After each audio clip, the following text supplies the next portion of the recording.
Hola a todos, buenos días. Quiero agradecer también al doctor Arap por la invitación y a la sociedad. Em, y muchas gracias por invitarme a presentar la experiencia que tuvimos nosotros en FALP en relación a la implementación de la autotoma de virus papiloma. Em, es probable que cuando ustedes reciban como clínicos un examen, no se cuestionen los procesos de calidad que ocurren antes del laboratorio, o sea, que ocurren en el laboratorio y muchas veces sean casi como un mundo desconocido, pero para nosotros los que no somos clínicos y que somos especialistas de laboratorio, esta es la parte fundamental. Y lo digo que es fundamental y es muy heterogénea, principalmente porque las normativas que existen a nivel nacional son un poco antiguas y están más bien orientadas a directrices que están muy enfocadas en la parte estructural y que son directrices más bien macro. Y por eso cada laboratorio va a establecer las propias normas de calidad y va a establecer normas que hoy en día acá son más bien sugerencias o políticas que no son todavía establecidas como una normativa y que en otros países sí lo son. Entonces, lo que les voy a contar hoy día son más bien buenas prácticas que consideramos que es fundamental para una adecuada implementación de cualquier test de laboratorio y particularmente este de autotoma de virus papiloma. Nosotros partimos el test en el fondo, evaluando la posibilidad de realizar el test de virus papiloma en el año 2021 en un escenario que era totalmente post-pandemia. Durante la pandemia habíamos tenido una disminución importante de lo que era el testeo y necesitábamos recuperar eso. Entonces, lo que nos pasaba, al menos en la fundación, es que estamos súper siempre críticos de espacio, no tenemos. Y ahí, junto al doctor Arab y al doctor Sebastián Ramírez, pensamos qué alternativa teníamos para recuperar este porcentaje de testeo y ahí pensamos en mandarle el test a la casa a los pacientes y realizar el test del BPH. Empezamos a revisar estrategias que habían sido implementadas en otros países de Latinoamérica y vimos que en realidad en países que tenían menor estrato socioeconómico, incluso que nosotros, habían implementado técnicas hace bastantes años atrás con muy buenos resultados. Entonces decidimos que podíamos nosotros también poder establecerla. Y al estudiar el tema, nos dimos cuenta que había puntos críticos de punto de vista del laboratorio que nosotros teníamos que resguardar. Eh, algo fundamental era el test que íbamos a realizar, porque claramente había una oferta bastante interesante en el mercado, pero era fundamental, era la primera experiencia que íbamos a hacer, era fundamental escoger un test bueno. Y además de eso nos dimos cuenta que habían otras variables que muchas veces pueden parecer simples, que era importante revisar también, porque claramente eso iba a afectar lo que es la sensibilidad y la especificidad de nuestro test. Y una vez que hubiéramos diseñado o visto cuál era la mejor alternativa, claramente teníamos que crear un modelo y validarlo previamente para poder después establecerlo a nivel más macro. Mm. Y ahí fue cuando, en toda la revisión de la literatura que hicimos, nos dimos cuenta que, si bien siempre desde el punto de vista del laboratorio, lo ideal es que uno ocupe test que estén validados para el diagnóstico in vitro, que son características específicas y certificaciones que tiene cada uno de los test. En el caso del virus papiloma, existían además lineamientos específicos de sociedades que nos orientaban en base a cuáles eran los test mejores para poder implementar. ¿Y esto por qué? Porque en el mercado existen más de 600 test para poder implementar. Lo llamativo es que de estos 600 test, casi el 80% no tiene una validación con un gold estándar. Y de ahí la importancia de escoger un test, de súper estrictos al momento de escoger el test adecuado. Entonces revisamos que había específicamente listados que eran dados por sociedades científicas en donde mostraban los test que eran apropiados para realizar tamizaje poblacional y que no es lo mismo realizar tamizaje 1 a 1 que establecer un tamizaje poblacional en donde la sensibilidad es fundamental. En estos métodos, o sea, en estas publicaciones, los métodos más usados efectivamente son la reacción en polimerasa en cadena o llamada PCR y que obviamente no existía ningún método que hubiera estado creado en Chile y que fuera validado por este grupo de expertos.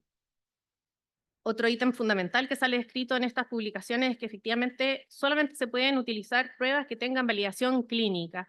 ¿Qué significan estas validaciones clínicas? Lo vamos a ver un poquito más adelante. Y bueno, en las publicaciones que están descritas, entonces, cuando ustedes van a escoger los distintos tipos de reactivos que se van a utilizar, y en particular en esta publicación habla detalladamente de cuáles son las sensibilidades, las especificidades, siempre comparadas como gold estándar y tanto absolutas como relativas. También en estas publicaciones salen detalladas la reproducibilidad intra e interlaboratorio, que, insisto, puede ser que sean ítems que como clínicos puedan considerar que es una característica que obviamente va a ser un laboratorio, y la verdad es que no. Y aquí, al momento de entrega de resultados, es extremadamente mucha variabilidad. Lo bueno es que en Chile hay distintos test comerciales que se encuentran descritos en estas publicaciones, y por lo tanto ustedes van a tener distintas posibilidades. No hay solamente un test. Eh, los test que están disponibles son de distintas marcas comerciales, tienen target que son específicos, o sea, tienen en el fondo amplificación de distintos fragmentos, y además entregan los resultados ya sea juntos, con genotipos juntos o separados, y hoy en día no existe una respuesta definitiva en cuanto a qué es lo que es mejor, y ahí va a depender de la interacción del clínico con el laboratorio y todo lo que continúe en cuanto al acceso a sistemas secundarios y terciarios, obviamente, para decidir cuál es la mejor alternativa que van a utilizar en el centro. Cuando yo les hablaba de la importancia de una validación clínica, y ahí es muy, muy importante que ustedes sean súper rigurosos al momento de cuando les presenten un nuevo test. Existen para el test del VPH, no solamente para autotoma, sino que en general para el test del virus papiloma, protocolos de validación clínica que están declarados y son muy específicos y que tienen más de 1000 pacientes en testeo y que siempre se comparan con un gold estándar. Y por lo tanto, ojalá que cuando les vengan a ofrecer un test nuevo, siempre ustedes revisen esta parte, porque un test que no esté o que solo esté de alguna otra forma comparado con otro test rápido, eh, o con otra autotoma o con PAP, no necesariamente va a ser el test más apropiado si es que no tiene esta parte que es la validación clínica. Para validaciones clínicas en el contexto de la toma realizada por un profesional están los protocolos Valiant, y en el contexto de test que están realizados para autotoma están protocolos que son Valhutes. Como yo les contaba, ahí. Como yo les contaba, efectivamente son de 1000 pacientes o más, no sirven menos. Bueno, otra de los puntos que es crítico es todo lo que tenga que ver con la parte preanalítica o parte que venga antes del laboratorio.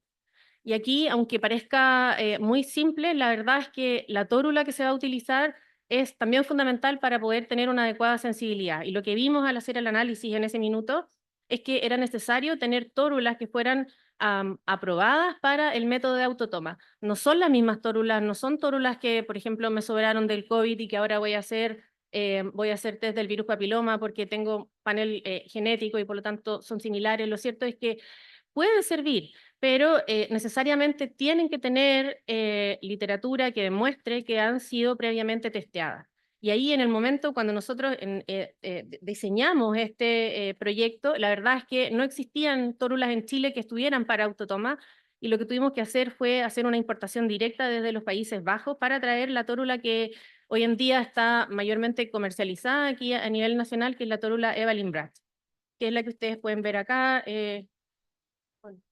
La que menos se ve, pero es una tórula seca, una tórula seca, rosada, que tiene un cepillo y que de los reportes de la literatura, la verdad es que tiene una de las mayores sensibilidad, pero si bien esta sensibilidad es comparada con otros métodos, una de las cosas que más también están declaradas es que tiene la mayor aceptación por parte de las pacientes porque es una tórula fácil de utilizar, tiene alas de tope. Y eso, de alguna otra forma, cuando la paciente está nerviosa porque tiene que hacer el test en su casa, les facilita todo lo que es el proceso de la toma de muestra.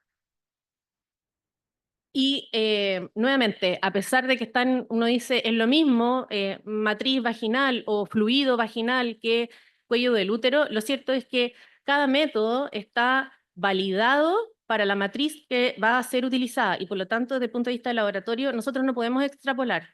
Se pueden realizar test, lo que uno llama off-label, pero claramente para poder realizarlo tiene que hacer una validación al interior del laboratorio, y tampoco ese proceso es simple. Por lo tanto, no es que hoy en día, no sé, quiero testear otro fluido y voy a testearlo, no.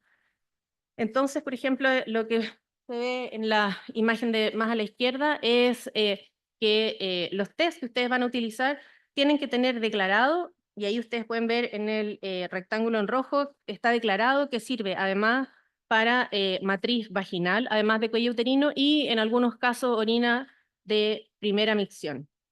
Dado que el doctor Bernucci habló de la orina, nosotros acá cuando evaluamos efectivamente el test de orina como un método de tamizaje a nivel poblacional, la verdad es que hoy en día la orina, hasta el día de hoy, no es considerado un método para tamizaje poblacional. Los métodos que están desarrollados con esa matriz, la matriz de orina, hoy en día están todavía en testeo. Y por lo tanto, si bien desde el punto de vista analítico tienen una buena sensibilidad, todo lo que corresponda desde el punto de vista preanalítico, lo que quiere decir desde el proceso de toma de muestra, genera mucha variabilidad. La toma de muestra tiene que ser, en el caso de la orina, una primera micción. Los estudios que están realizados cerca de un laboratorio en donde el testeo está en menos de media hora. Y la realidad es que cuando uno hace test que están realizados a distancia y decide la orina, muchas veces hay días incluso desde la toma de muestra hasta el procesamiento, y esa variabilidad que se genera en el proceso de la toma de muestra va a cambiar mucho la sensibilidad global del test, y por lo tanto todavía desde el punto de vista de tamizaje eso no puede ser utilizado a nivel macro. Y tal como han comentado anteriormente el doctor Arab y el doctor Bernucci, lo que nos pasó acá es que efectivamente tuvimos caos en los primeros planes pilotos que hicimos, porque hicimos una educación que no fue muy macro, y nos dimos cuenta que efectivamente las pacientes confundían, no es que lo confundían, pero en el fondo están tan acostumbradas a tener el test en donde el PAP es sinónimo de que hay cáncer, que cualquier resultado positivo lo interpretaron como tal. Lo mismo, teníamos pacientes que lloraban afuera de la consulta del médico porque efectivamente tenían que conversar con su pareja para contarle en el fondo que estaban positivas para DPH, y ahí nos dimos cuenta que efectivamente qué íbamos a informar era fundamental, y había que hacer una educación súper robusta para las pacientes para poder contarles qué es lo que iban a encontrarse en el test. Y ahí también decidimos que íbamos a informar solo lo que era realmente importante, como el VPH de alto riesgo, porque hay veces en que también existe como el temor o la duda de las pacientes en que los que son de bajo riesgo en algún momento se vayan a malignizar, y sabemos que eso no es así. Y por lo tanto es muy, muy importante la educación. Y hoy en día también estamos viendo que no todos los virus tienen el mismo impacto. En cuanto a modelar el proceso, el tener la autotoma, la verdad es que eso no va a asegurar un resultado exitoso. Y hemos visto en literatura cambios que son bastante modestos, y eso entonces va a variar la población en la cual ustedes van a implementar el modelo. ¿Y esto por qué lo digo? Hay distintas publicaciones que muestran que si uno ocupa autotoma, por ejemplo, y la manda por correo, no necesariamente en la población les va a generar un impacto importante en cuanto al cambio de la cobertura de tamizaje. Y hay algunas otras poblaciones que sí, y va a estar, insisto, muy dado en la población en la que la van a utilizar. Y, por ejemplo, nosotros tomamos la alternativa que tenía Argentina con la doctora Rossi, en donde ellos hicieron entrega activa a los pacientes y al mismo tiempo la recopilación después de las tórulas activamente. Y con eso había logrado un impacto un aumento del 60% en su cobertura de tamizaje en la población que había sido estudiada, y un poco ese fue el modelo que quisimos establecer. Entonces hicimos dos proyectos entre el 2023 y el 2024. El primero lo hicimos bastante autolimitado en pacientes que eran de la Fundación Arturo López Pérez, que tenía el objetivo de hacer una verificación interna del test y todo el modelo que habíamos establecido. Hicimos 150 pacientes, establecimos criterios de inclusión y exclusión bastante específicos, y comparamos la autotoma con el test de cuello uterino, con el PAP, la colposcopía y biopsia en el caso que fuera necesario. Y al mismo tiempo ahí estandarizamos y parametrizamos todo lo que fuera de la colposcopía, y por supuesto realizamos educación. Y después en el caso de el plan piloto hicimos las 1000 pacientes junto al Ministerio de Salud. Ahora lo interesante es que los criterios de inclusión y exclusión, nosotros solo pusimos de 30 a 64, el resto fue establecido por cada centro de salud, en donde solo se hizo la autotoma, y sí se hizo una educación mucho, mucho más robusta que lo que hicimos en la primera etapa. Yo les contaba que nosotros decidimos hacer un método en donde las pacientes entregaban la tórula de autotoma mediante buzones. Sin embargo, también establecimos la estrategia que si la paciente no entregaba en un plazo definido las muestras, íbamos a llamarla por teléfono con un criterio de llamado y después de cumplido cierto plazo, además, existía la posibilidad de ir a retirar, hacer un rescate en domicilio de estas muestras. Y en cuanto a la educación, hicimos distintas cápsulas educativas, pero además de eso, hicimos un folleto junto a los referentes técnicos, Gina Merino y Juan Herrera, para orientar de forma mucho más dirigida al equipo de salud.